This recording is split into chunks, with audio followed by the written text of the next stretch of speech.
안녕하십니까. 라이브 CES 서울 첫 번째 시간 커넥티드 서울의 진행을 맡게 된 최재훈 교수입니다. 지금은 세계 최대 가전 IT 전시회는 CES 2021의 개막을 하루 앞두고 있는 시점입니다. 올해 CES는 아시다시피 사상 최초로 온라인으로 진행됩니다.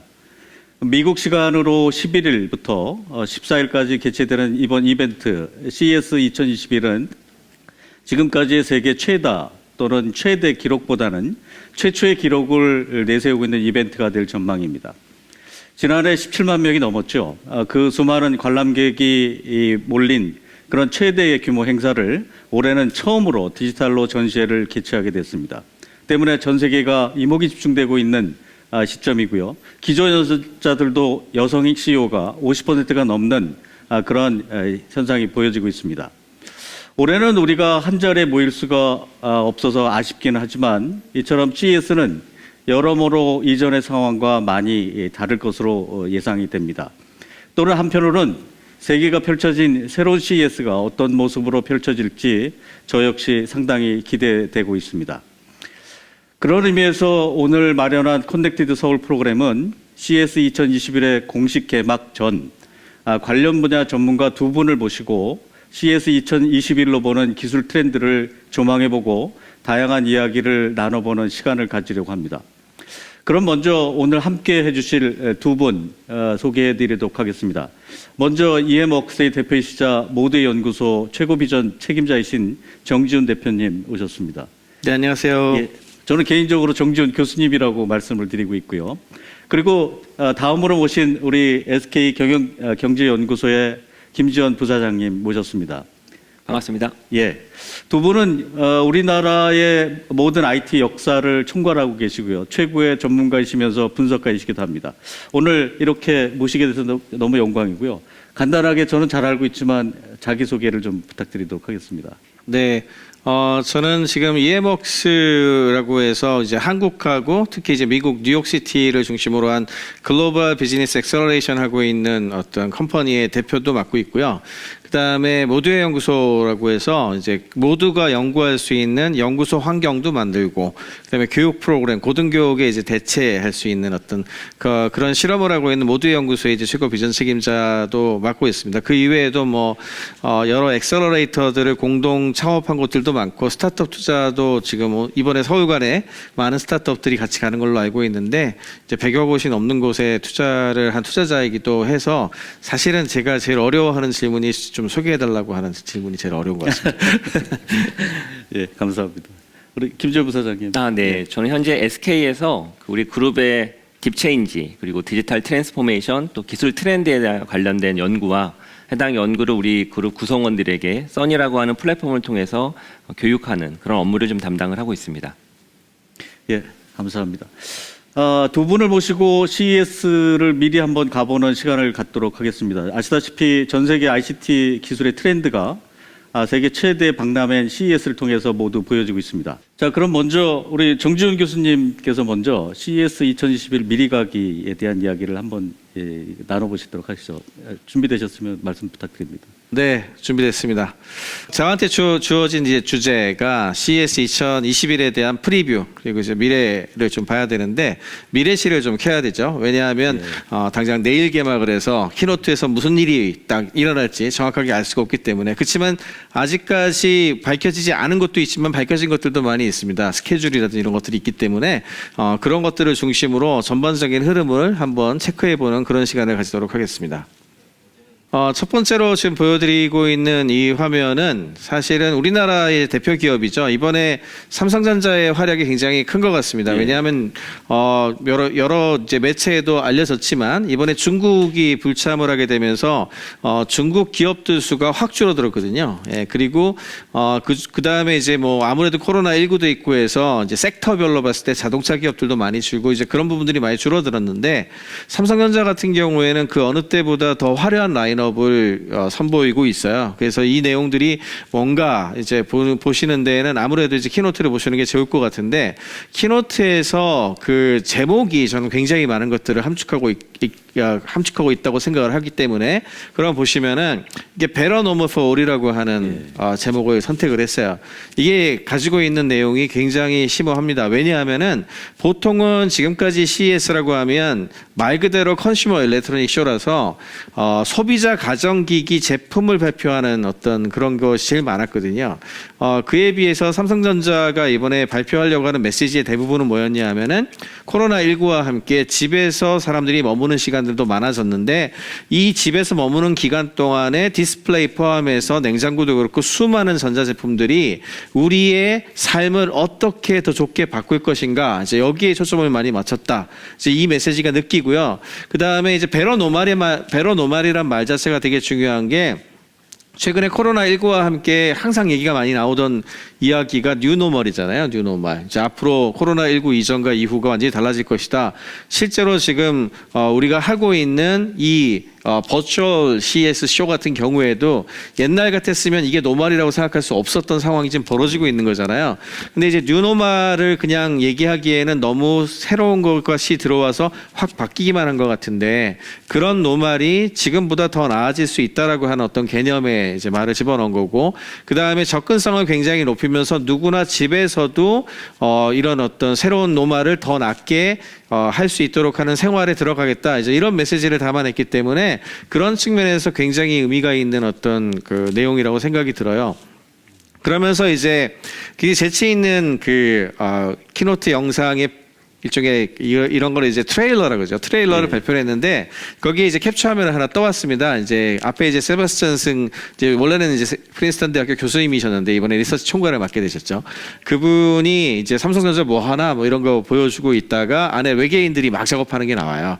이게 이제 옛날에 인텔이라든지 애플 같은 회사에서 놀라운 제품 발표할 때마다 저 회사는 외계인들이 일하고 있나 봐, 이런 얘기를 많이 했었거든요. 이제 그거에 대한 이제 패러디를 한 거죠. 이제 그러면서 발표한 제품들의 면면을 보자면은 거의 모든 제품들의 커넥티비티가 굉장히 심리스하게 될 수 있도록 강화가 됐고, 그 다음에 AI 기술 같은 것들이 적절하게 조합이 돼서 뭐랄까요, 옛날에는 기술을 자랑하는 느낌의 제품들이 많았다면 지금은 이거 진짜 실용적으로 쓰는 데에도 큰 무리가 없겠구나, 뭐 그런 느낌의 제품들을 많이 보여주는 그런 형태로 이제 제품 라인업부터 모든 걸 짠 그런 느낌이었다고 말씀을 드릴 수가 있을 것 같습니다. 또 하나 이제 대표 기업이죠. 우리나라의 대표 기업이기도 하고, 이번엔 진짜 농담이 아니라 대한민국의 두 가전제품 회사가 거의 반쯤은 주인공이 아닌가 생각이 들 정도로 큰 비중을 차지하고서 뭐 기획을 하고 있는데요. 지금 보여드리고 있는 사진은 단일 제품으로서는 이번에 발표될 것으로, 이제 물론 이제 키노트가 저희가 지금 이겨 나가는 보다 다음 날이나 그 다음 날 나가는 거기 때문에 정확하게 알 수는 없겠지만, 그렇지만 나올 것으로 예상되는 가장 뭐랄까요, 주목되고 있는 제품인데, 투명 디스플레이 제품을 낼 것으로 지금 LG가 나오지 않을까 많이 기대를 하고 있어요. 그럼 투명 디스플레이가 나온다는 얘기는 옛날에 우리가 영화에서 많이 봤거든요. 뭐 대표적으로 뭐 아바타라든지 이런 영화 보면은 투명 디스플레이가 나와가지고 앞으로 우리 미래가 많이 바뀌겠구나 이런 생각 많이 했지만, 실제로 어디에 쓸 것인가, 이거를 그게 되게 중요하거든요. 근데 어디에 쓸 것인가에 대해서 굉장히 인상적인 두세 개 정도의 유스 케이스를 보여주는 것 같아요. 첫 번째 지금 보여드리고 있는 게 저게 이제 스시칩이거든요. 그래서 매장에 이제 디스플레이를 투명하게 보여주면서 뒤에 있는 것과 앞에 이제 저기를 잘 보게 되면 증강현실에 가까운 걸 시뮬레이션 할 수가 있어요. 왜냐하면 뒤에가 비쳐 보이기 때문에 그런 형태로 만드는 거라든지, 쇼윈도우 쪽 계열, 그 다음에 이제 차창이라든지 이런 업무용, 그러니까 집에서 쓰는 어떤 텔레비전을 대체하는 그런 쪽보다는 뒷면에 보이는 것과 잘 결합한 형태의 디스플레이로 잘 세팅할 경우에 상업적 용도가 굉장히 많이 있을 수 있다는 걸 보여주는 어떤 그림이 좀 나와주고 있고, 저걸 얼마나 잘 데모를 하느냐가 또 하나의 굉장히 중요한 어떤 볼거리 같은 느낌이 들어요. 그 다음에 역시 마찬가지로 LG 같은 경우에도 이제 모토 CES 이번에 얘기하는 제일 중요한 이야기를 봐야 되는데, LG가 이번에 이제 메시지로 만든 거는 라이프 존이라고 하는 말을 썼어요. 이건 아마 LG에 대해서 잘 아시는 분들은 Life is good이라 그래가지고 항상 LG가 인생은 좋은 것이다. 뭐 요거를 그동안 굉장히 오랫동안 밀었잖아요. 근데 거기에서 on이라고 하는 말을 쓴 거는 온라인이란 개념도 많이 들어간 것 같고요. 모든 것이 네트워크로 연결되면서 우리 세상이 온라인상에서 돌아갈 수 있는 어떤 이런 의미도 들어간 것 같고, 또 하나는 온앤오프 같은 느낌 있잖아요. 지금 사실은 코로나19 때문에 대부분 셧다운되고 오프되어 있는 거를 이제 켠다, 라이프에 대한 걸 켠다, 이런 느낌도 들어간 것 같고, 마찬가지로 삼성전자에서 만든 메시지와 함께 제가 이걸 굳이 두 개를 다 가져온 이유는 이번에 CES에 참여하고 있는 여러 기업들이 초점을 많이 맞추고 있는 것이, 전에는 진짜 쇳덩어리였어요. 그러니까 뭐 무슨 텔레비전이 발표됐다, 아니면 무슨 폰이 발표됐다, 뭐 아니면 무슨 자동차가 발표됐다 하는 그 물건에 초점을 많이 맞추는 것들이 많았었는데, 이번에는 그게 아니라 코로나19와 함께 전 세계가 새로운 변화의 물결 속에 들어가서 우리의 삶이 어떻게 될 것인가, 그래가지고 라이프가 최대 키워드입니다. 라이프. 그러니까 이번 CES의 가장 중요한 건 라이프다, 이렇게 메시지를 연결해서 보실 수가 있을 것 같아요. 그 다음으로 이제 CES 프리뷰를 할 때 뭐 이제 이 본 행사가 나타나기 전에 발표가 되는, 그렇기 때문에 이제 뒤를 볼 수 있는 제일 중요한 게 이제 이노베이션 어워드가 미리 발표가 되기 때문에 이제 이거를 좀 체크를 해보는 게 좀 도움이 많이 되는데요. 이노베이션 어워드는 주로 이제 그해 CES를 기점으로 6개월 이전, 6개월 이후 보통, 근데 그보다 좀 앞단계 쪽이 조금 많습니다. 보통 5월에서 그 다음에 4월까지 이제 하게 되는데, 발표가 이미 된 것도 있고 나올 제품들, 몇 개월 뒤에 나올 제품까지 1년에 나온 제품들 중에 에이리어를 이제 분야를 결정을 하고 27개 분야가 이번엔 결정이 됐고요. 그 중에서 어워드를 주거든요. 그래서 각각의 영역별로 10개 이상 정도 이렇게 선택을 하기 때문에 한 285개의 이노베이션 어워드가 수상이 됐어요. 이거를 이제 다 보는 건 좀 무리일 것 같고, 아마 이제 뒤에 이제 김지현 부사장님이 또 이 중에서 중요한 것들 아마 체크를 하실 것 같은데, 저는 이제 전체를 볼 때 제일 좋은 거는 40개가 정확하게 20개입니다. 정확하게 20개가 이제 베스트 이노베이션 어워드라고 해가지고 발표가 돼요. 예. 그래서 20개가 어떤 종류가 나왔는지를 한번 쓱 보면은 대충 이번에 CES에서 이런 종류들이 굉장히 중시가 되고 있구나라는 걸 좀 알 수가 있기 때문에 이 20개 하나하나를 다 보기엔 시간이 모자라기 때문에 그걸 다 말씀을 드리기는 어려울 것 같고, 그 중에 일부들에 대한 이야기를 좀 드릴까 합니다. 첫 번째로 제일 이번에 키노트에도 사실은 들어가고 있는데, AMD의 악진이 제일 눈에 보이는 것 같아요. AMD의 리사수가 이번에 키노트 명단에도 들어가 있는데요. AMD에서 라이젠이라고 하는 굉장히 중요한 어떤 칩을 이번에 발표를 했죠. 이미 한 몇 개월 전에 발표한 것입니다만, 저게 7나노미터 공정이라고 해서 정말 사실은 언제나 AMD라고 얘기하면은 2인자 같은 느낌이 강했거든요. 인텔이라고 하는 강력한 회사가 있었기 때문에 2인자 느낌이 강했는데, 라이젠이 발표가 되면서 이제는 인텔보다 AMD가 위로 올라가는 거 아니냐, 이런 얘기가 나올 정도로 굉장히 중요한 어떤 포텐셜을 가진 제품을 발표했고, 그리고 그거에 맞춰서 역시나 이렇게 좋은 어떤 제품들이 나온 것 같습니다. 두 번째 보여드리고 있는, 두 번째 나와 있는 제품 같은 경우에는 이제 웨어러블 테크놀로지 쪽에 해당하는 것들이 지금 뽑혔는데요. 저 제품 같은 경우에는 이렇게 몸에 패치형으로 붙여서 코로나19와 함께 뭐 체온부터 시작을 해가지고 여러 가지 측정할 수 있도록 하는 그런 종류예요. 그래서 사실은 이제 코로나19와 함께 가장 크게 나타나는 현상 중에 하나가 병원에 가고 이런 부분들이 굉장히 어려워지게 되면서 텔레메디슨 같은 것들이 미국에서 굉장히 급증을 하게 됐고, 그 다음에 안전한 진료를 받기 위해서도 그런 것들이 중요하다라고 생각이 됐기 때문에 진료에 사용할 수 있는 어떤 디지털 헬스케어 디바이스들 같은 것들의 약진이 예상이 되고 있거든요. 뭐 아니나 다를까 뭐 서울관에 있는 기업들 중에 몇 개는 또 그런 쪽으로 좀 포지셔닝이 된 것 같고, 그 다음에 오늘 그 이노베이션 어워드 중에 베스트 이노베이션 어워드에 들어가 있는 것 중에서도 몇 개 정도가 이제 이런 종류들이에요. 이렇게 디바이스를 만드는 곳이 있고, 앱의 형태로 해서 이제 에필랩시라고 해서 간질 발작 같은 걸 관리해주는 소프트웨어가 이제 만들어진 곳들도 있고, 한 몇 개 정도 종류는 다르지만, 또 하나의 중요한 키워드 두 번째를 꼽자면 버티컬 영역에서 디지털 헬스케어, 그러니까 헬스와 관련된 부분에 관심도가 굉장히 올라간 것을 또 하나의 사례로 들을 수가 있을 것 같습니다. 그 다음으로 이제 저 그림에서 이제 일곱 번째죠. 세 번째하고 아래쪽에 있는 거를 보시면은 저게 이제 배거든요. 저 배인데 저게 IBM이라는 회사 뭐 잘 아시는 세계적인 컴퓨터 회사입니다. IBM하고 메이플라워라고 해서 이 두 회사가 합작을 해가지고요.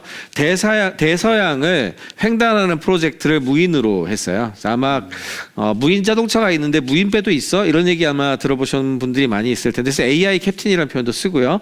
인공지능 선장 소프트웨어와 함께 배를 같이 만들어가지고 이 배가 대서양 횡단을 했는데 이제 앞으로 해양 쪽에 이제 배 같은 경우에도 이렇게 무인 기술과 AI 기술이 접목이 돼가지고 이제 갈 수 있지 않을까 뭐 이런 거에 있어서 굉장히 좀 의미를 가진 종류의 기술이 되겠습니다. 그 바로 왼쪽 옆에 이제 보여드리고 있는 기술이 하만카돈 이제 삼성전자가 인수한 한 오디오 기업이죠. 사운드 관련된 쪽이 이번에 또 이제 베스트 이노베이션 어워드에 뽑혔는데요. 이건 또 중요하게 보는 이유가 2020년 CES에서 제일 어떻게 보면은 이슈가 됐던 것 중에 하나가 이어폰하고 헤드폰 기술이었어요. 노이즈 캔슬링 기술이 사실은 그때 엄청 뜨게 됐고, 그리고 소니가 발표한 제품이 그때 베스트 이노베이션 어워드가 받았거든요. 근데 저 하만카돈의 제품 같은 경우에는 저게 젓가락처럼 보이는 저게 스피커입니다. 그래서 공간에 스피커처럼 세운 공간에 젓가락처럼 세운 저 스피커가 공간을 메우는 이제 그런 개념으로 설계가 된 종류인데 저게 저는 되게 중요한 의미가 있다고 생각이 든 것이 앞으로 버추얼 리얼리티, VR이라든지 AR, 그 다음에 공간이 굉장히 중요해지는 시대로 들어가게 되잖아요.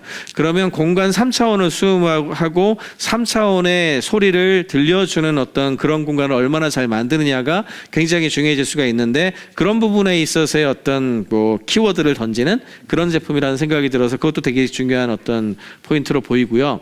제일 오른쪽 하단에 있는 쪽도 비슷한 건 저기는 소프트웨어 플랫폼 기업인데요. 스타트업이죠. 실시간으로 3차원 영상을 편집하고 얻고 스트리밍할 수 있는 플랫폼 기업이에요. 저게 중요한 이유는 지금이야 이렇게 2D로 하고 있지만 나중에는 결국엔 VR, AR 공간에서 많은 것들을 하게 된다고 했을 때 실시간 라이브로 3D로 뭔가를 할 수 있는 그리고 방송도 할 수 있는 게 만들어져야 되잖아요. 그러려면 어퀴지션, 사운드도 수집하고 처리도 하고 릴레이도 하고 이걸 다 해줘야 되는데 그런 걸 해주는 소프트웨어 플랫폼 기업이 선정이 됐어요. 이 역시 마찬가지로 그 배를 옆에 두고 좌우에 한쪽은 소리, 한쪽은 어떤 비전 이렇게 해가지고 이제 배치가 됐는데 이런 종류들이 이제 베스트 이노베이션 어워드에서 눈여겨볼 첫 번째 카테고리들이라고 하겠습니다. 두 번째로 볼 수 있는 것들이 이런 종류인데요. 사실은 제가 눈에 띈 것들 몇 개가 있는데 첫째는 이제 한국 제품이 딱 눈에 보이고 있죠. LG에서 만든 냉장고 제품이 들어갔는데 저거는 이제 보이스를 이 음성 인식을 잘 알아들을 수 있도록 하는 AI 기능이 탑재된 어떤 그런 이제 냉장고가 선택이 됐고요. 그 다음에 과거로부터 지금까지 계속 이제 CES 때마다 나오던 건데 약간 좀 죽었다 그럴까? 이제 그런 파트가 사물 인터넷 제품들 관련된 거였거든요. 사물 인터넷 제품이 너무 본물처럼 터져 나오다가 다소 좀 잠잠한 느낌이 있었는데 이번에 베스트 이노베이션 어워드 제품 중에 저 오른쪽 위에 보여드리고 있는 제품이 일종의 수도꼭지잖아요. 저 수도꼭지가 IoT 제품 형태로 나왔는데 저 스마트 포셋이라고 하는 저 제품이 물과 관련된 물을 얼마나 많이 쓰고 계량하고 이런 부분들이나 수질 이런 것들에 대한 것들에 초점을 많이 맞추고 있어서 저거 같은 경우에는 기존에 있었던 IoT 디바이스들보다 조금 의미 있다고 좀 생각이 든 것이 아무래도 환경 관련된 부분이나 물 사용이나 이제 자원 관련된 거하고 관계돼 있기 때문에 네스트가 성공했었던 이유도 사실은 에너지 관련된 세이빙 가는 게 되게 많았거든요. 그런 엣지 같은 게 있으면 그래도 좀 뭔가 좀 이렇게 해볼 수 있는 여지가 있지 않나 하는 생각이 들어서 그런 측면에서 좀 의미가 있었던 제품이라고 생각이 듭니다. 그 다음으로 이제 개인적으로 재미있었던 거는 루미 키보드라고 그래서 이제 교육 쪽 관련된 그 제품이 선정이 된 건데요. 사실은 저 키보드 같은 건 그동안 나온 적 많잖아요. 그래서 연주하고 뭐 이런 것들은 되게 많은데 저 녀석의 차이점은 뭐냐면은 저거가 피아노 교육을 할 수 있도록 안에 불이 켜지고 보는 거를 하면서 자연스럽게 프로그램하고 연동해서 되게 쉽게 음악 교육을 받을 수 있는 종류예요. 저게 저 의미가 있었다고 생각을 한 거는 아무래도 코로나19 때문에 애들 학교도 못 가고 음악 수업도 못 듣고 이러지 않습니까? 그랬을 때 어떻게 하면 아이들을 잘 교육시킬 수 있을까? 뭐 그런 거에 대한 고민 같은 것들이 많이 녹아 들어가서 그거와 함께 결합돼서 나온 것들이 제품화됐다고 생각이 들어서 또 하나의 또 중요한 어떤 그 이미지 그리고 중요한 어떤 메시지를 던지고 있다는 생각이 듭니다. 그다음에 마지막 그 섹터 마지막 4개 이렇게 하면 이제 총 20개를 한 번에 쭉 한번 본 건데요. 마지막에서는 이제 그 제일 끝에 2개를 좀 설명을 좀 드리고 싶은데 저 개인적으로는 이건 완전 개인 취향이긴 합니다만 개인적으로는 그 저 왼쪽에서 3번째 제품이 제일 눈에 띄었어요. 저게 뭐냐? IoT 망원경입니다.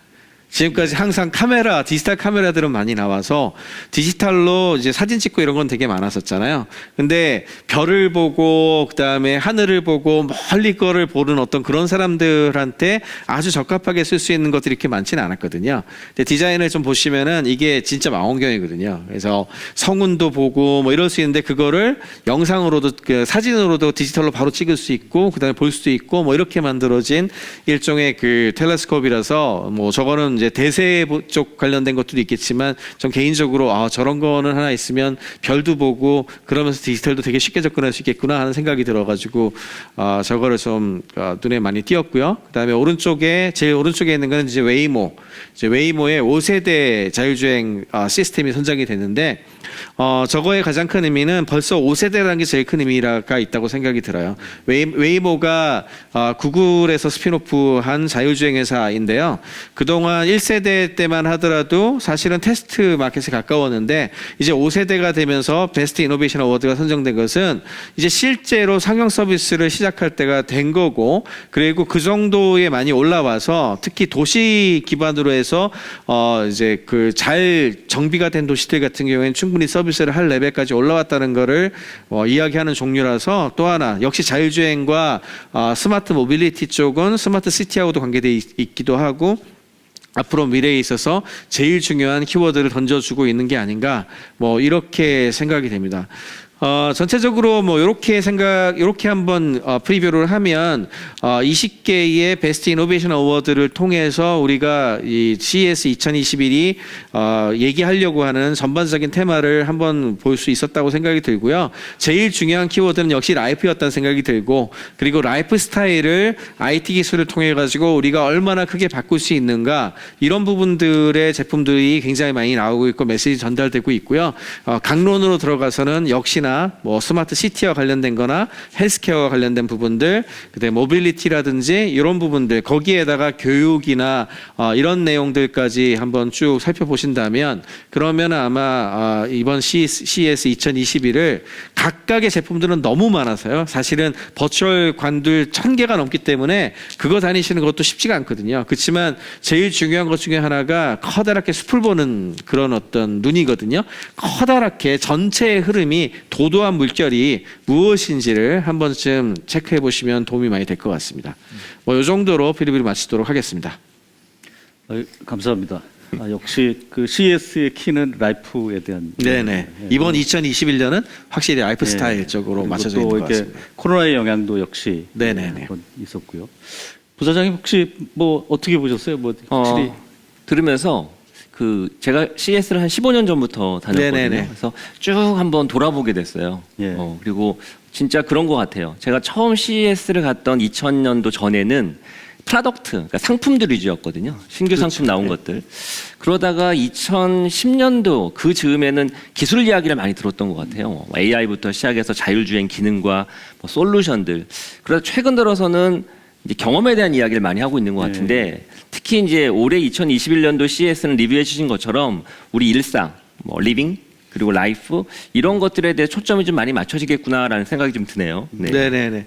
사실 요 비슷한 메시지가 나왔었던 시기가 2000년, 그러니까 지금으로부터 20년 전에 한 차례 있었죠. 예. 그때 이제 CES에 가장 중요했었던 키노트 단골 스타가 마이크로소프트였는데 마이크로소프트가 당시 빌 게이츠가 디지털 라이프 스타일을 예. 이름으로 딱 내걸었었던 시절이 있습니다. 예. 그리고 그 같은 해 그때는 CES에는 안 나오죠. 이제 애플이 스티브 잡스가 이제 발표를 하게 된 것이 디지털 허브라고 하는 거를 예. 발표를 하게 돼요.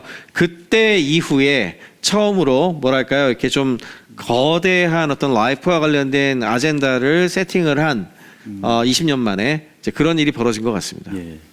감사합니다. 다음은 우리 김지현 부사장님께서 올해의 이노베이션 어워드를 중심으로 해서 한번 기술 트렌드를 또 한번 다시 여쭤보도록 하겠습니다. 예. 네. 준비되셨으면 네, 말씀 주시죠. 준비됐습니다. 좀 저는 다른 시각으로 좀 접근을 해보겠습니다. 예. 기술 전반적인 이야기와 함께 트렌드적인 측면에서 CES를 한번 돌아보겠습니다. 앞서 잠깐 설명드린 것처럼 제가 CES를 가기 시작한 게 15년 전이거든요. 그래서 지금까지 갔다 왔던 최근 한 6, 7년 동안 CES에서 어떤 테마를 주요 키워드로 삼았는지 한번 제가 쭉 꼽아봤어요. 재미있는 게 AI, 헬스케어, 스마트시티 오랜만에 키워드가 아니었어요. 예. 3년 전, 4년 전, 심지어 자율주행차, 스마트카는 6년 전부터 이야기가 계속 있었거든요. 계속 보면 CES의 트렌드의 주요 키워드 아젠다는 반복되는 부분들이 없잖아 있습니다. 다만 이제 그 반복되는 키워드 안에 어떤 기술과 어떤 프로덕트가 어떻게 구현되고 그게 실제 어떻게 우리 일상을 변화시키는지에 대한 것들이 좀 바뀌는 것 같아요. 뭐 예를 들게 되면 제 기억으로 4년 전에 있었던 CES에서 스마트 시티가 처음으로 나왔습니다.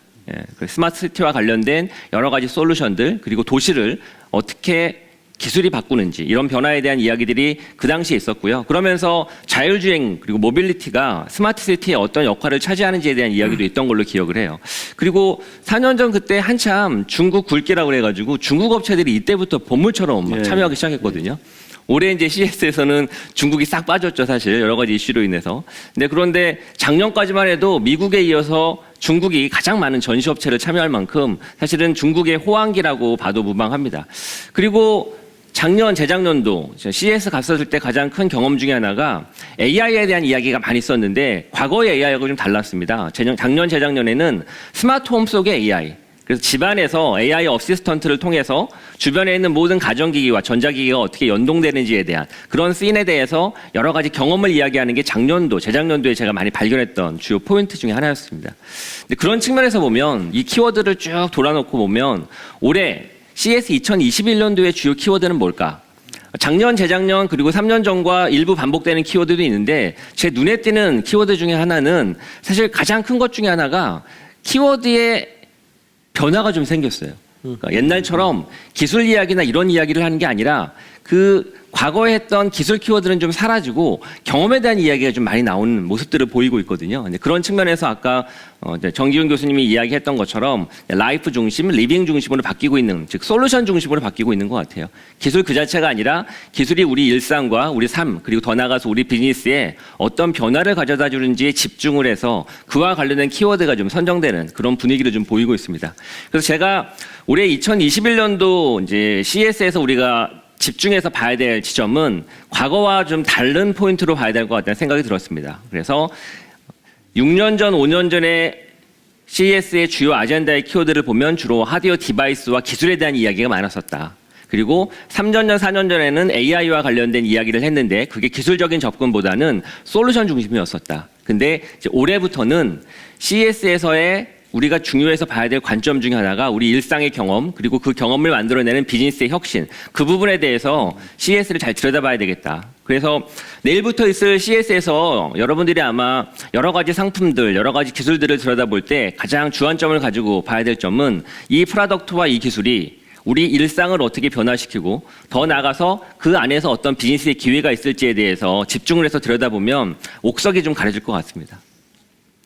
그런 측면에서 이제 저도 상품 이야기를 좀 해봐야 될 것 같아요. 앞서 우리 정진 교수님이 잘 정리를 해주셨죠. 전체 CES를 시작하기 앞서 우리가 올해 CES에서 어떤 것들이 두드러져 보일까라고 하는 걸 예견할 때 제일 좋은 게 이노베이션 어워드를 받은 상품들을 들여다보는 거거든요. 근데 그런 측면에서 정지윤 교수님은 베스트 상품을 들여다봤고 저는 여러 가지 상품들 중에서 이 네 가지가 눈에 띄더라고요. 자, 첫 번째 위에 있는 두 가지 제품을 보면 어떤 생각이 드세요? 저는 여전히 노트북은 죽지 않았구나. 사실 CES는 TV로 시작된 가전기기 전자쇼였었는데 90년대 넘어가면서 컴퓨터로 확 바뀌었거든요. 그리고 스마트폰으로 넘어가려다가 MWC가 모바일은 가져가면서 CES는 컴퓨터와 관련된 장비들이 좀 많이 소개되는 그런 곳으로 좀 바뀌었습니다. 태블릿을 포함해서. 그러다가 사실 2010년도 이후부터는 컴퓨터나 노트북에서 큰 변화가 없었거든요.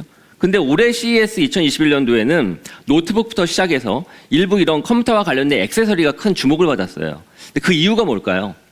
저는 그게 코로나 영향이라고 생각합니다.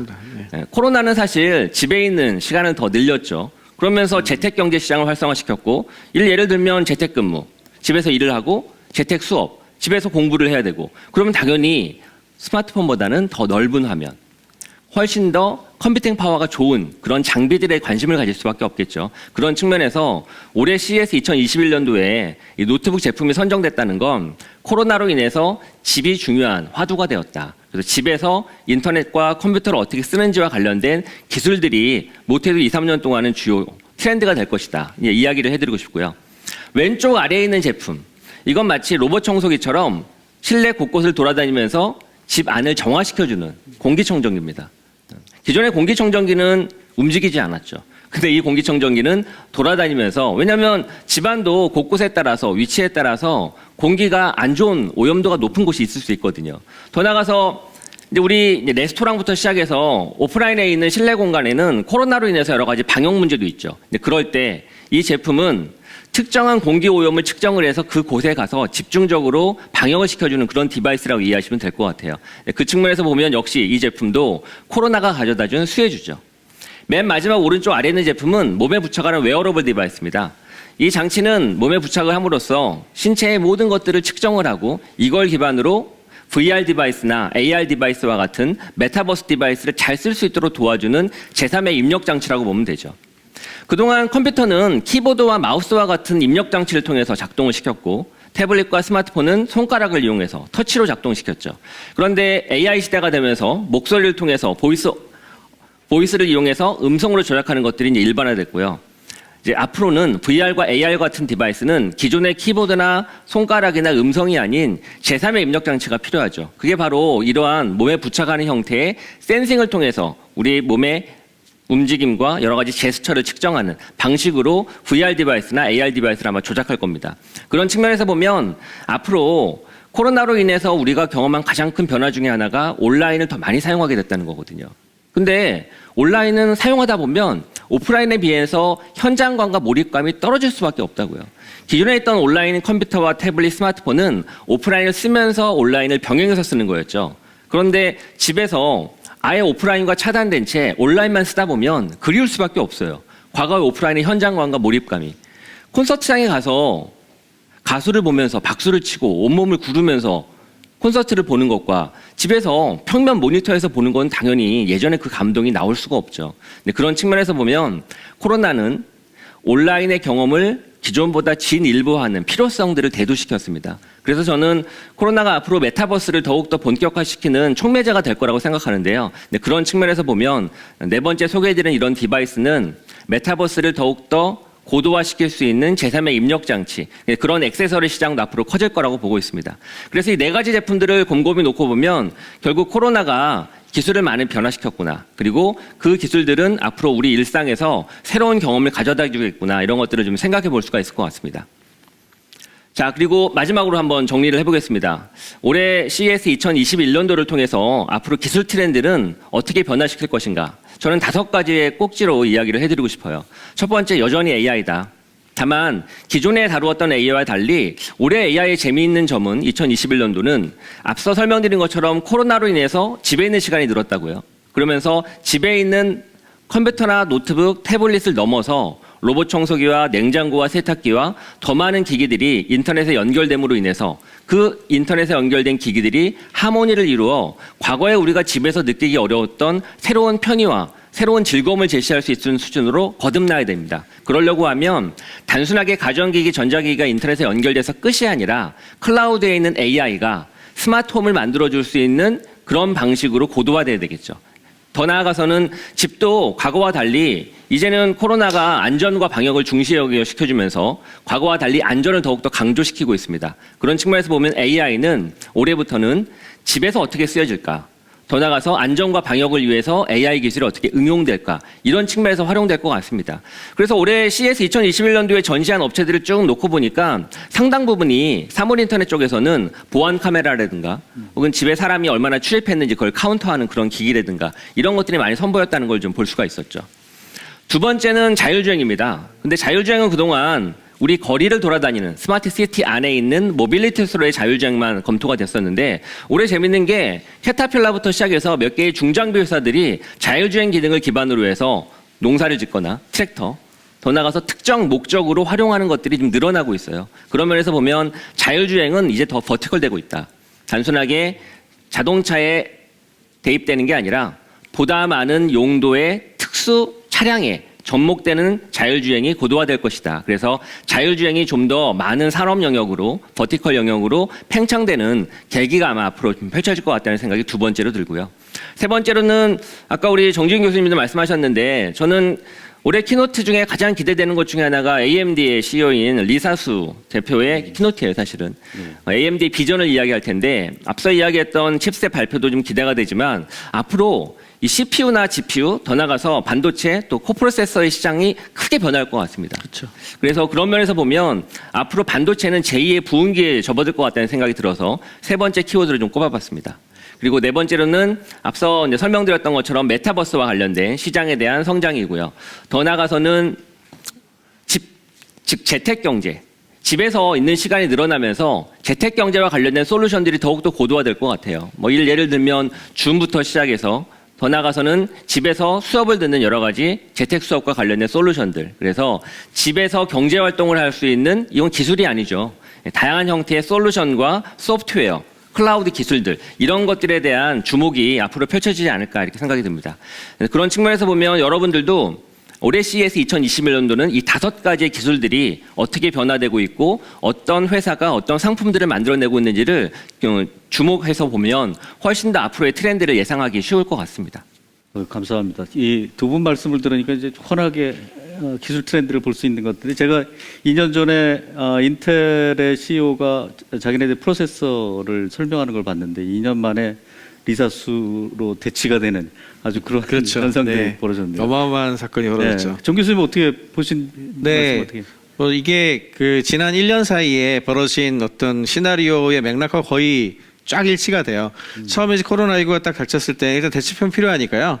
대체품이 필요할 때에는 그와 관련된 서비스를 직접적으로 원하는 것들, 그것들이 먼저 나오거든요. 예를 들자면 지금 하고 있는 유튜브나 아니면 줌이나 이런 것들은 당장 해야 되니까요. 당장 해야 되니까 있는 기술 내에서 빨리 해야 되니까 이게 1번으로 가죠.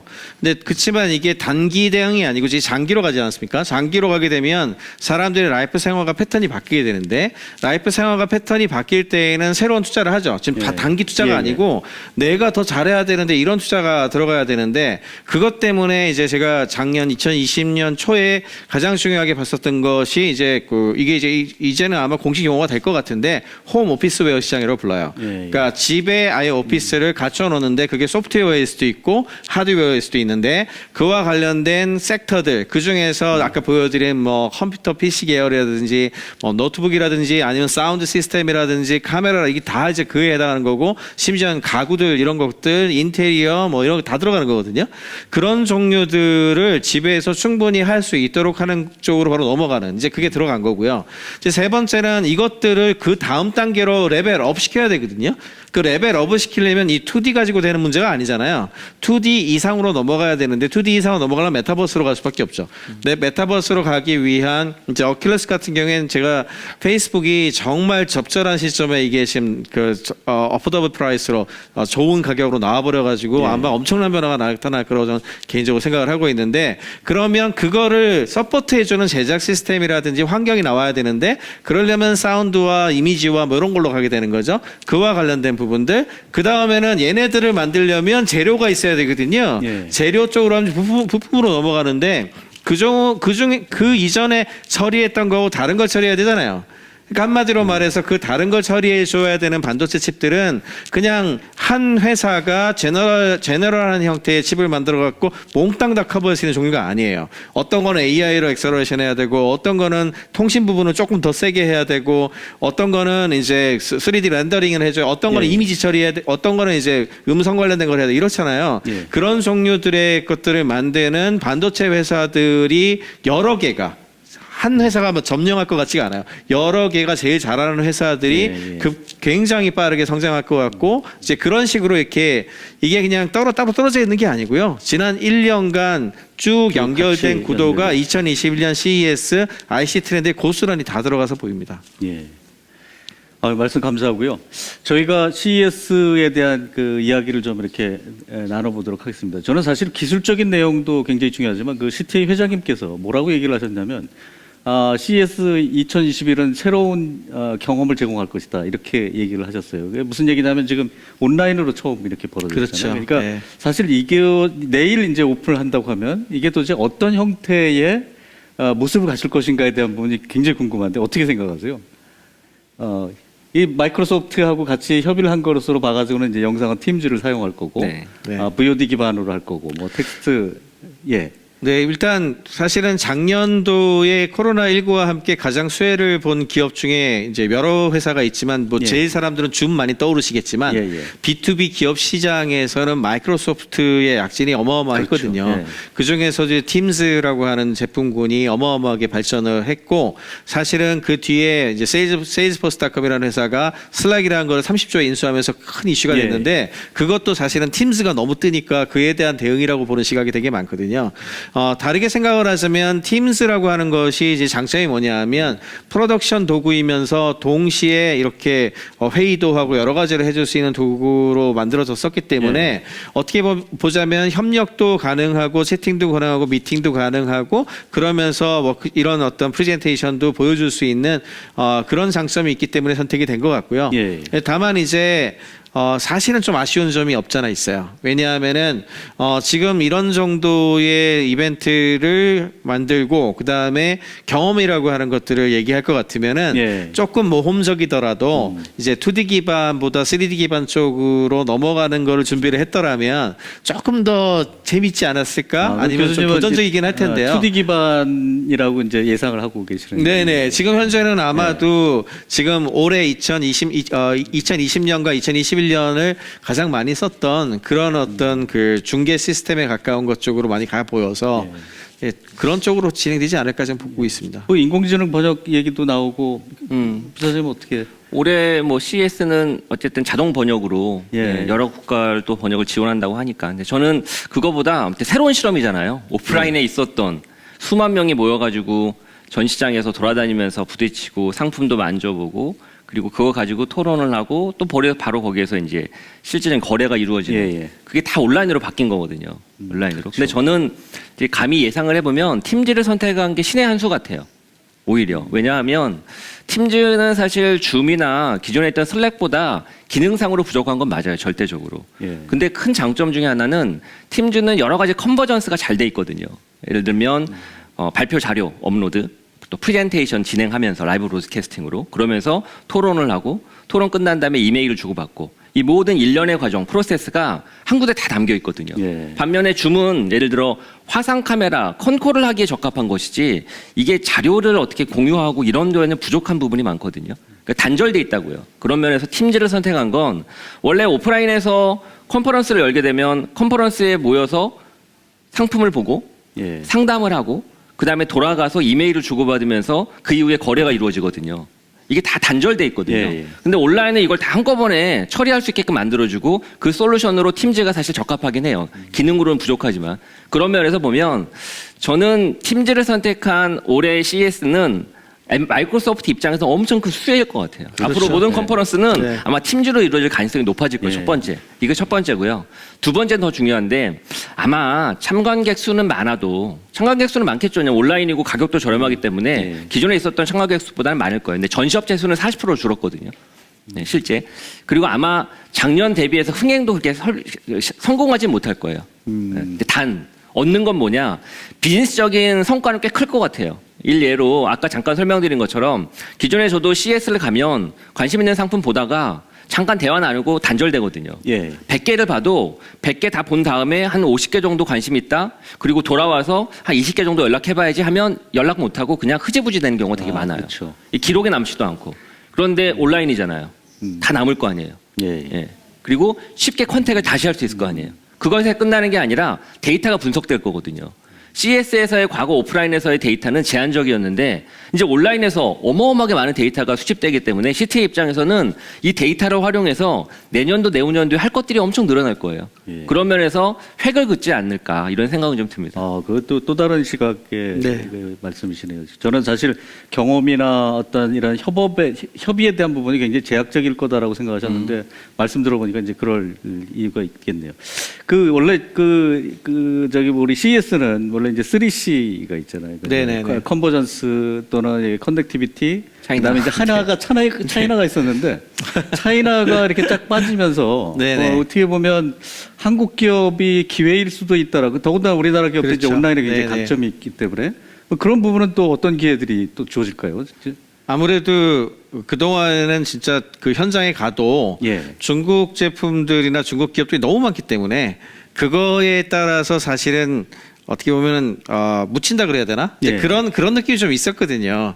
이제 그에 비해서 이번에는 이제 그런 부분이 많이 빠졌기 때문에 아무래도 미국을 제외하고 나면 한국 기업들이 눈에 띄는 건 사실이고요. 예. 그리고 아까 잠깐 프리뷰에서도 봤었지만 한국 기업들이 실제로 내놓고 있는 제품이라든지 서비스라든지 이런 것들이 미국 기업들하고 견주어서 그렇게 뒤지지 않는 것들이 많습니다. 뒤지지 않거나 이제는 뭐 세계 1등으로 간 것들도 많고 그렇기 때문에 충분히 기회가 많이 나타날 수 있을 거라고 생각이 들고요.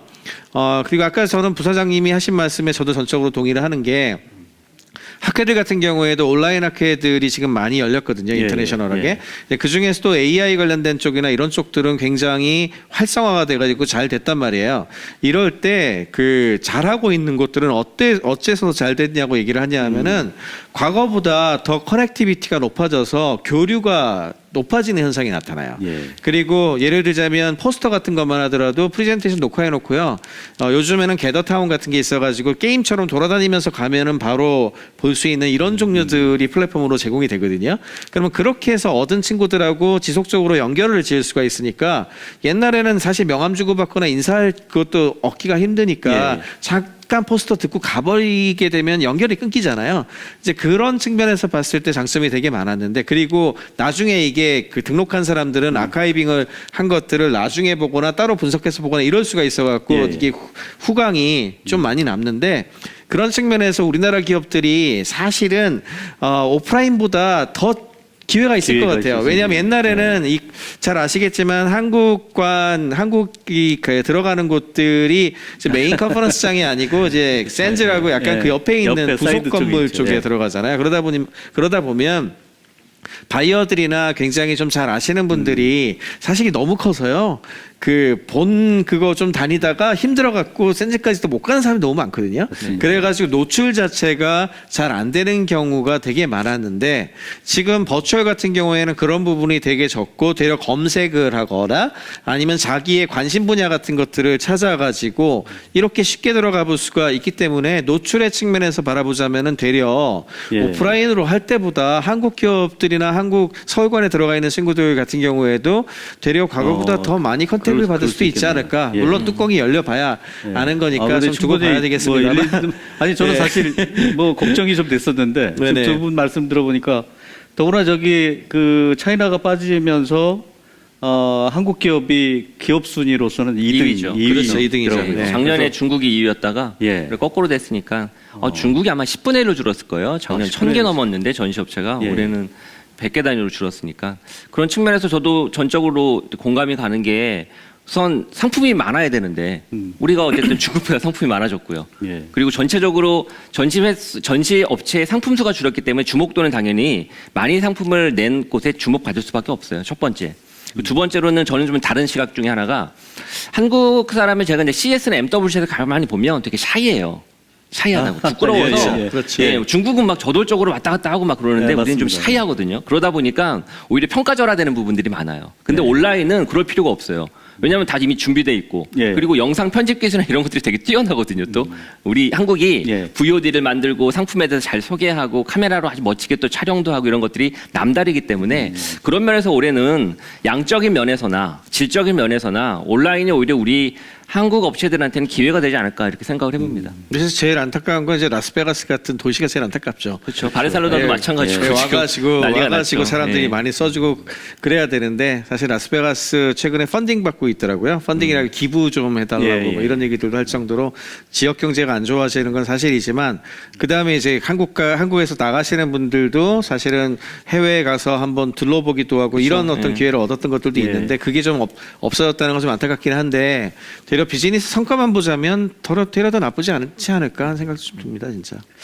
기술 얘기로 좀 들어가 보면 네. 그 제가 이렇게 컨퍼런스에 대한 이게 키노트들에 대한 그 제목들을 이렇게 쭉 봤더니 몇 개의 키워드가 있었는데 사실은 이 코비드 때문에 그런지 헬스에 대한 이야기가 제일 네, 그렇죠. 많았고요. 네. 그다음에 이제 스마트 시티나 뭐 이런 사물 인터넷에 대한 이야기가 아까 말씀하셨듯이 굉장히 오랫동안 해왔지만 실제적으로 약간 디테일하게 들어간 것 같은데 우리 정 교수님 헬스에 대한 이야기를 좀 우리 기업들하고 연결을 시켜서 좀 말씀 주시고 네. 우리 네. 부사장님은 스마트 시티 한번 말씀을 좀 부탁드립니다. 저도 이번에 15개 서울관 보니까 그 헬스 관련된 게 4-5개 정도 되더라고요. 예. 그래서 굉장히 많아졌는데 그거 말고도 아까 제가 베스트 이노베이션 어워드 설명드렸는데 거기에도 20개 중에 30개 정도가 헬스케어 쪽이었어요. 버티컬로만 해서 그 이야기는 전반적으로 봤을 때 이런 그 전자제품이라든지 IT 기술이 헬스와 관련된 쪽에 굉장히 많이 관심들을 가지고 있다는 거는 이제 객관적 사실이 된 거죠. 예. 그 이유는 여러 가지가 있겠지만 그동안은 헬스케어가 다소 보수적이었어요. 그래서 대면으로 봐야지 우리나라는 뭐 맨날 항상 이제 원격 의료가 잘 안 된다고 불평을 하지만 예. 실제로는 미국은 원격 의료와 관련된 부분들이 허용은 돼 있지만 더 중요한 건 뭐냐 하면은 원격 의료를 하고 나서 보험사가 돈을 주느냐가 더 중요하거든요. 근데 미국도 사실은 보험사가 돈을 준 게 별로 많지가 않아요. 그리고 그러려면 이제 유효성이 입증이 되고 뭐 이래야 되는데 대략 추정을 하기로는 전체 의료 어떤 사용의 한 1%나 될까 뭐 이런 얘기를 했었다고요. 그러니까 한마디로 마이너 중에 마이너가 이제 IT가 결합된 헬스 쪽이라고 생각을 했는데 이게 2020년에 코로나19로 인해 가지고 굉장히 많이 바뀐 거예요. 그러니까 이제는 사실은 이게 효과가 원래는 이제 헬스케어가 어떻게 움직이냐면요. 효과가 있다는 게 검증이 되고 과학적으로 딱 보수적이니까 예. 딱 검증된 다음에 허용하고 돈도 줍시다. 이렇게 해야 되는데 이제 코로나19가 뭘 강요한 거냐면은 이제 우리나라도 원격 의료를 한시적으로 풀었잖아요. 한마디로 병원에 못 가고 그 다음에 갈 수가 없는 상황에 있는 사람들은 그럼 진료도 받지 못한단 말이냐 이렇게 돼 버리니까 그러면 과학적인 어떤 검증도 중요하겠지만 지금으로서는 할 수 있는 방법을 열어줘야 되겠다 이렇게 하면서 굉장히 많이 노출이 되고 써보니까 막상 써보니까 생각보다 너무 편리하고 좋은 게 많았던 거예요. 그러다 보니까 그와 관련된 기술들이 본물 터지듯이 올라오게 됐고요. 그리고 2020년의 펀딩 상황을 보더라도요. 이제 스타트업은 이제 투자 관련된 펀딩이 굉장히 중요한데 전체적으로 스타트업의 기회는 많이 생겼지만 예.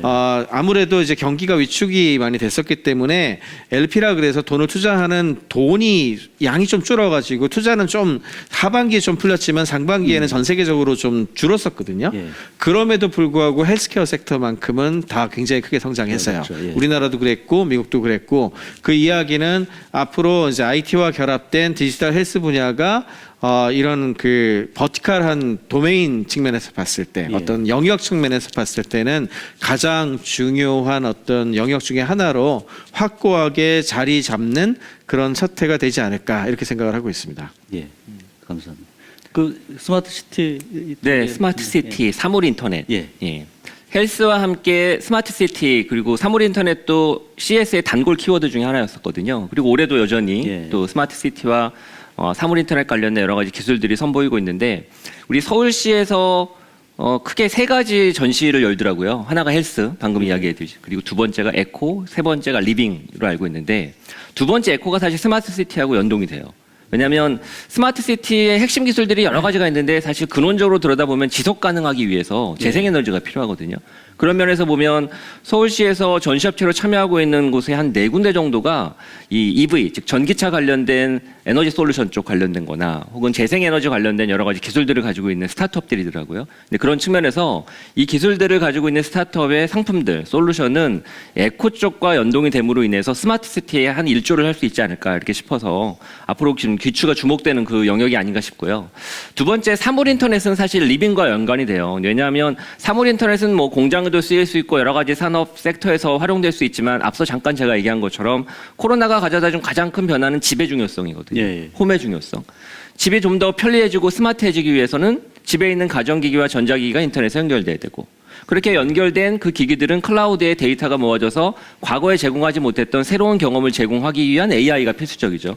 그런 측면에서 보면 사물 인터넷이 단독 혼자 존재하는 게 아니라 결국 그 사물 인터넷 기기들 자동화돼서 관리할 수 있는 솔루션이 필요한 것이고 그게 사실 따지고 보면 우리 리빙, 즉 삶의 변화를 가져다 주거든요. 그런 측면에서 보면 리빙 섹션 쪽에 우리 이제 서울시에서 이제 제공하고 있는 업체 중에 제가 관심을 가진 데는 2군데 정도인데 하나는 이제 바디 사이즈를 측정해주는 앱이 있더라고요. 예. 그리고 두 번째로는 우리 AI 성우죠.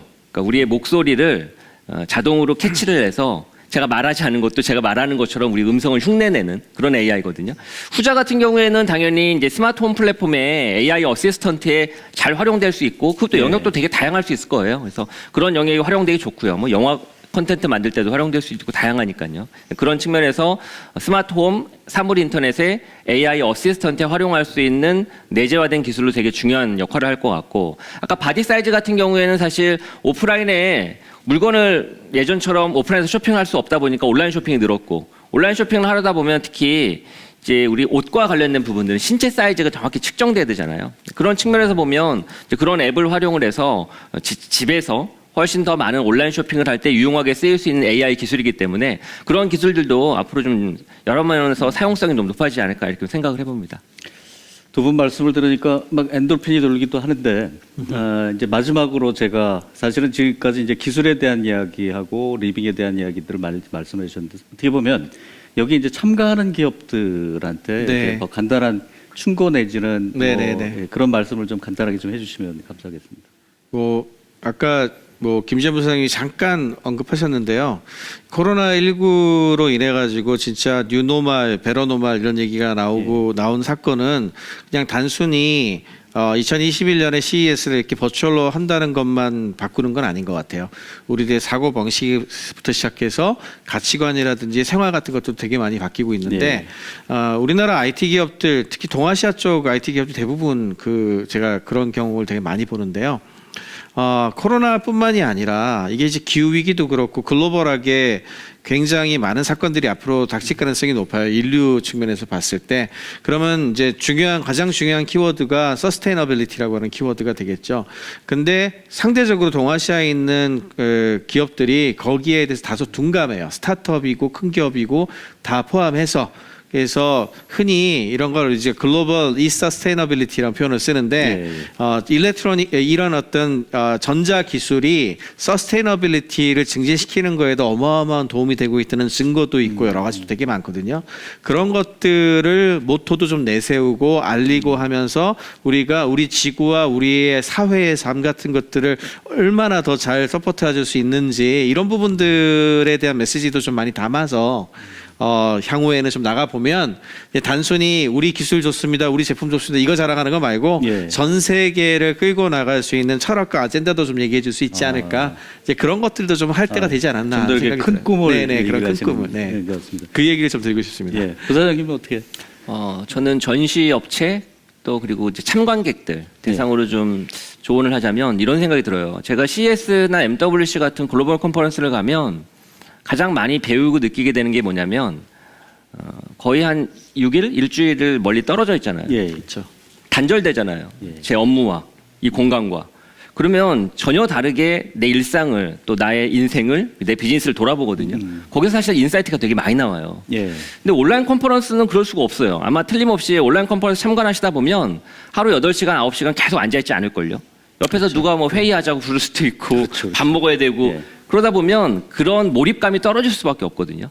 근데 그렇게 떨어지면 인사이트를 제대로 얻을 수가 없을 거예요. 그래서 드리고 싶은 당부는 컨퍼런스 개최되는 기간 동안은 미팅도 잡지 말고 회의도 잡지 말고 정말 내가 미국 라스베가스에서 컨퍼런스를 본다라는 느낌으로 자리에 앉아서 차단된 채 하는 게 좋다라는 이야기를 해드리고 싶고 첫 번째. 두 번째는 전시업체들. 예. 전시업체는 사실 컨퍼런스를 가면 하루 종일 앉아 있어야 되거든요.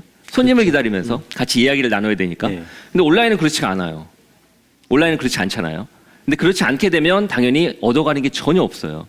비즈니스 파트너를 확보하려고 하면 정말 많은 채팅도 해야 되고 정말 많은 메시지도 주고받아야 되고 안 오면 데려와야죠. 근데 예. 오프라인은 데려올 수가 있어요. 눈에 보이니까. 근데 온라인은 이거 도대체 어디서 해야 돼라고 데려올 수가 없잖아요. 그래서 홍보 이런 부분에 신경을 많이 쓰셔야 됩니다. 아, 네, 예. 그런 측면에서 참관객 즉 아닌 전시업체는 전시업체 경영진이나 이런 분들이 전시를 하는 담당자들은 최소한 이 기간 동안은 업무에 완벽하게 역시 몰입할 수 있도록 그런 환경을 좀 조성해 주는 게 필요하지 않을까 싶습니다. 아주 적과가진 말씀인 것 같습니다. 오늘 두 분 말씀 너무 감사하게 잘 들었고요. 감사합니다. 네, 감사합니다. 네, 고맙습니다. 예, 저 이렇게 두 분의 CES에 대한 인사이트 관련 분야에 대한 아주 심도 있는 이야기를 들었습니다. 저도 굉장히 많이 배웠는데요. 초창기에는 굉장히 걱정을 많이 했습니다. 이게 온라인으로 대치됐을 때. 근데 두 분 말씀 들어보니까 굉장히 이렇게 익사이팅해지는 것도 있네요. 마지막으로 작년에 이어서 두 번째 참가하는 서울시하고 서울시의 혁신기업 이야기도 빼놓을 수가 없을 것 같습니다. 지난해는 서울관을 조성해서 20개 업체가 참가했고요. 그 다음에 1,600만 불이 넘는 규모의 계약이 이루어졌는 그런 성과도 있었다고 합니다. 올해는 디지털 CES의 서울관을 조성해서 서울 소재의 15개 기업의 솔루션을 소개합니다. 또한 CES 홈페이지 외에도 별도로 smartseoul.net이라는 사이트에서 서울시와 그 다음에 10개의 혁신 기업들의 모든 정보를 무료로 확인할 수 있습니다. 또한 지금 이 프로그램 외에도 서울시에서는 다양한 프로그램을 준비하고 있다고 하는데요. 한국 시간으로는 내일 오전 10시, 미국 동부 기준으로는 11일 오후 8시에는 라이브 CES 서울 2차 프로그램인 언팩트 서울이 진행된다고 합니다. 이 프로그램은 스마트 도시 서울, CES 주관사, CTA 글로벌 리딩 엑셀러레이터인 VC, PMP가 한자리에 모입니다. 서정엽 서울시장 권한대행께서 직접 CES를 주최하는 CTA 게리 사피로 회장님과 PMP의 사이드 아미디 대표와 각각 스마트 서울의 비전과 혁신, 창업 생태계를 주제로 미팅을 진행한다고 하는데요. 또한 이 시간에도 PMP 서울지사 설립하고 서울 소재 기업에 대한 본격적인 투자 공식 발표도 진행된다고 합니다. CTA와는 CES 2022의 전망도 발표하고 CTA와의 지속적인 파트너십을 표명하는 자리가 될 것이라고 합니다. 한국 시간으로는 13일과 14일 오전 10시, 미국 동부 시간 기준으로는 12일과 13일 오후 8시에는 서울 피치데이 프로그램이 진행됩니다. 이 프로그램은 플러그앤플레이 실리콘밸리 본사, 일본, 싱가포르 지사 등과 함께 서울의 혁신기업 13개가 참여합니다. 또한 스페셜 스피치도 진행되고 있다고 하니 꼭 참석하시기 바랍니다. 이 모든 내용은 앞서 말씀드렸던 공식 홈페이지 smartseoul.net에서 자세히 다시 확인하실 수 있습니다. 자, 이렇게 오늘 CES 2021 그리고 서울관에 대한 이야기까지 나눠보았는데요. 한 시간이 참 빨리 지나가는 것 같습니다. 함께 자리해 주신 정지훈 교수님 그리고 김지원 부사장님 마지막으로 오늘 어떠셨는지 한번 말씀을 부탁드리고 마치도록 하겠습니다. 뭐 오늘 부사장님부터 말씀 주시죠. 뭐 사실 내일부터 있을 CES를 미리 한번 가봤는데 저 혼자 또 이렇게 생각하는 것과 또 정지훈 교수님 또 신 교수님하고 같이 의견을 나누면서 정리하는 것과 좀 많이 다르네요. 제가 많은 인사이트를 오히려 얻었습니다. 감사합니다. 네, 저는 이제 사실 우리가 좀 약간 미래시를 키고 본 거잖아요. 네, 이제 내일부터 이제 여러 가지 발표들이 있을 건데 예상을 벗어난 종류의 이야기들이 좀 나오면 좋겠다. 개인적으로는 그렇게 해서 좀 더 서프라이즈하고 더 많은 것들을 배울 수 있는 기회가 된다면 좋겠다는 생각을 하고 있습니다. 예, 두 분 말 오늘 너무 감사드리고요. 감사합니다. 라이브 CS 서울 첫 번째 시간 커넥티드 서울 프로그램을 이것으로 마치도록 하겠습니다. 감사합니다. 네, 고맙습니다. 감사합니다.